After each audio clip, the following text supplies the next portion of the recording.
আসসালামু আলাইকুম বন্ধুরা, welcome back to my channel my the mom blogs. কেমন আছো সবাই? আমি আলহামদুলিল্লাহ খুব ভালো আছি। আশা করি তোমরা সবাই ভালো আছো। আজকে আর একটা নতুন ভিডিও নিয়ে চলে আসলাম। ভীষণ ইন্ডাকশন কুকারে এটা থেমে থেমে হিট হয় কেন? এটা কি আমাদের জন্য সুবিধা না অসুবিধা?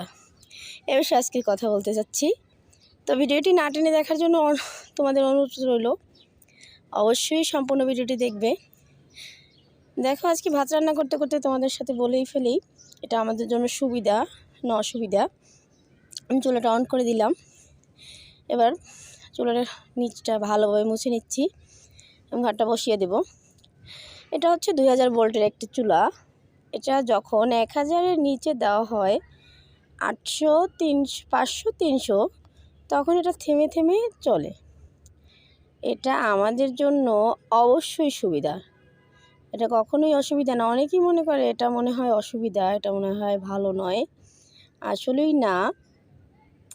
আমরা ভাত বসিয়ে যে কোনো কাজ করতে পারবো যখন আমি এই ভোল্টেজটাকে 800 দিব।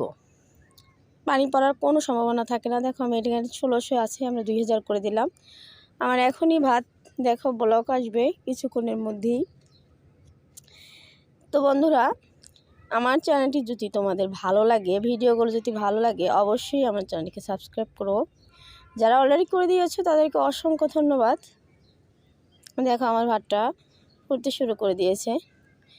আমরা যখন ফ্রান্স ফ্রাই, বড়া, যেমন ক্রিপসি খাবার তৈরি করতে যাই, তখন যদি আমরা এটাকে 800 বা 300, 500-তে দেই, তাহলে একদমই সুন্দর মুচমুচে করতে পারবো। যখন আমরা হাই হিটে রান্না করতে যাব, তখন এটা পুড়ে যাবে।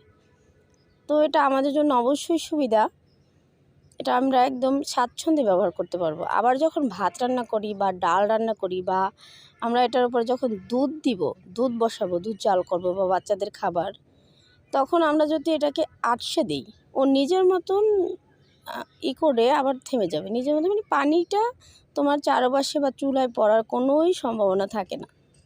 তুমি নিশ্চিন্তে রেখে দিতে পারবে, ও নিশ্চিন্তে ওর মতন করে ও চলছে। তো ওটা অবশ্যই সুবিধা। অনেক আপুই কমেন্ট করে যে এটা মনে হয় অসুবিধা, বিচ্ছিরি অবস্থা, কেন থেমে থেমে যাচ্ছে। আসলেই না, এটা আমাদের জন্য এই চুলাটা অবশ্যই খুব ভালো একটা ব্যবস্থা করে দিয়েছে। আমরা গ্যাসের চুলা যখন ভাত রান্না করি, ভাত উঠে পরে চুলাটা বন্ধ হয়ে যাচ্ছে। তো এটা সেক্ষেত্রে হবে না, চুলার পানি পড়ার নিশ্চয়তা নাই। দেখো, আমার ভাতটা উঠতে যাচ্ছে। এখন আমি এটাকে পাওয়ারটাকে আস্তে আস্তে কমিয়ে তোমাদের দেখাচ্ছি। এখানে 2000 ভোল্টেজ আছে, এখানে আমি আস্তে আস্তে কমাচ্ছি। 1000-এ যখন থাকবে, এটা অনবরত ওর মতন চলতেই থাকবে। কিন্তু কমিয়ে দিচ্ছি। দেখো, 1000-এ অনবরত চলছে। যখন এটাকে আমি এবার 800 করে দিব, দেখো দেখাচ্ছি, 800 করে দিব। এখন 800 করে দিলে, এই দেখো, 800 করে দিলেও একটু চলবে, আবার ওর মতনও চলছে। এতে কি হবে, চারপাশে পানি পড়বে না, ভাতের মারটা পড়বে না, চুলাটা ক্লিন থাকবে। দেখো, বর্তমান সময়ে আমরা ইলেকট্রিক চুলা কম বেশি সবাই ব্যবহার করছি।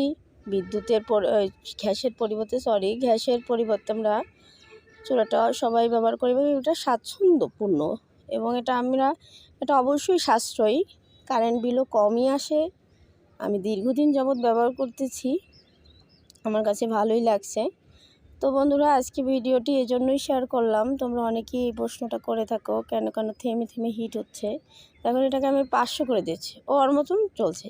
800 একটু তাড়াতাড়ি চলবে, 500 একটু কম, 300 আরও একটু কম। তুমি যখন মাছ ভাজি করো, তখন তুমি যদি এটাকে অল্প পাওয়ারে অল্প হিটে দাও, মাছটা আস্তে আস্তে আস্তে আস্তে সুন্দরভাবে হচ্ছে। তো বন্ধুরা, আজকে এই পর্যন্তই। সবাই ভালো থাকো, সুস্থ থাকো, এই কামনা করে আজকে ভিডিওটি শেষ করছি। আল্লাহ হাফেজ।